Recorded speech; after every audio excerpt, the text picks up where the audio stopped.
ఈరోజు మనం పెసరట్టు చేసుకోబోతున్నాము. ఒక బౌల్ తీసుకోవాలి. ఒక బౌల్ తీసుకొని దాంట్లో ఒక కప్పు పెసర్లు వేసుకోవాలి. ఒక కప్పు పెసర్లకి పావు కప్పు బియ్యం వేసుకోవాలి. అప్పుడే మనకి పెసరట్టు మంచిగా వస్తుంది. వేసుకున్న తర్వాత వాటర్ పోసుకోవాలి. వాటర్ పోసుకొని నైట్ అంతా నానబెట్టుకోవాలి. సిజార్ తీసుకొని నైట్ అంతా నానబెట్టుకున్న పెసర్లని వేసుకోవాలి. 2 ఇంచుల అల్లం ముక్క, 1/2 టీ స్పూన్ జీలకర్ర, 3 పచ్చిమిర్చి,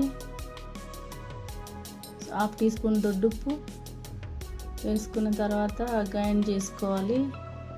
ఈ చిక్కదనం వచ్చేదాకా చేసుకోవాలి. దీనికోసం ఒక జార్ తీసుకొని 1 కప్పు పల్లీలు, పావు కప్పు పుట్నాలు, 10 పచ్చి కొబ్బరి ముక్కలు, 5 పచ్చిమిర్చి, 10 వెల్లుల్లి, 1/2 టీ స్పూన్ దొడ్డుప్పు. బౌల్ తీసుకొని బౌల్లో మనం మిక్సీ పట్టుకున్న పిండి వేసుకోవాలి. వేసుకున్న తర్వాత మనం పల్లి చట్నీ కూడా తయారైంది. పోపు పెట్టుకోవడానికి స్టవ్ మీద ఒక కడాయి పెట్టుకొని వేడైన తర్వాత ఒక పావు నూనె వేసుకోవాలి. 1/2 టీ స్పూన్ జీలకర్ర, ఆవాలు వేసుకోవాలి. 2 ఎండుమిర్చి వేసుకోవాలి. 2 రెమ్మల కరివేపాకు, చిటికెడంతా పసుపు వేసుకొని చట్నీ దాంట్లో పోసుకొని కలుపుకోవాలి.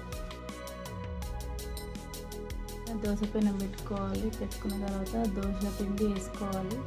వేసుకొని ఇట్లా మంచిగా పల్చగా వేసుకోవాలి. అప్పుడే మనకు పెసరట్టు బాగుంటుంది.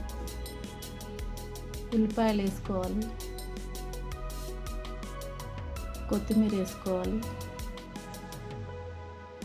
ఆయిల్ కొంచెం వేసుకోవాలి. వేసుకొని మంచిగా క్రిస్పీగా కాల్చుకోవాలి.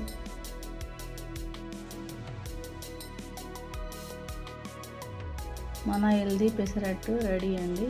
ఇలాంటి వీడియోల కోసం మన ఛానల్ని సబ్స్క్రైబ్ చేసుకోండి.